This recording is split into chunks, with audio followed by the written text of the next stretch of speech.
Happy Sunday! இந்த Sunday எப்பவும் போல மார்க்கெட் கிளம்பியாச்சு. காய்கறிலாம் வாங்குறதுக்கு முன்னாடி ஸ்ட்ராங்கா 2 டீ குடிச்சிட்டு, பப்ஸும் வாங்கி சாப்பிட்டுட்டு காய்கறி வாங்க ஆரம்பிச்சுட்டோம். காய் வாங்கிட்டு வீட்டுக்கு ரிட்டர்ன் போகையில எங்க வீட்டு பக்கத்திலேயே சர்க்கஸ் போட்டிருந்தாங்க.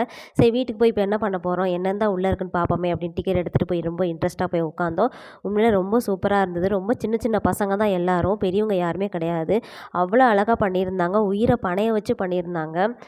இந்த இடத்துல நான் கடவுளுக்கு நன்றி தான் நான் சொன்னேன். ஏன்னா நம்மளலாம் அழகா வச்சிருக்காரு கடவுள். இந்த பசங்கலாம் இந்த மாரி உயிர பணய வச்சு பண்ணா தான் அன்னைக்கு அவங்களுக்கு ஒரு வேள சாப்பாடு இல்லையா?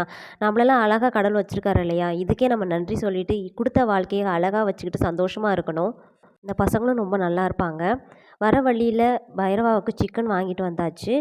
மத்தியானம் சாம்பார் சாதம் செஞ்சிருந்தேன். அத தொட்டுக்கிறதுக்கு வீட்ல போய் தான் பண்ணணும்னு நெனச்சிட்டு இருந்தேன். பட் நேரம் இல்ல. அதனால 2 சப்பாத்திக்கு வெஜ் குருமா குடுப்பாங்க. அத சாம்பார் சாதத்த வச்சுக்கிட்டு, சப்பாத்திய பைரவாக்கு பிச்சு குடுத்துட்டோம்னா சாப்ட்ரும். அதுக்கப்புறம் சாதம் வச்சு சிக்கன் வச்சு குடுத்துடலாம். Bye good night.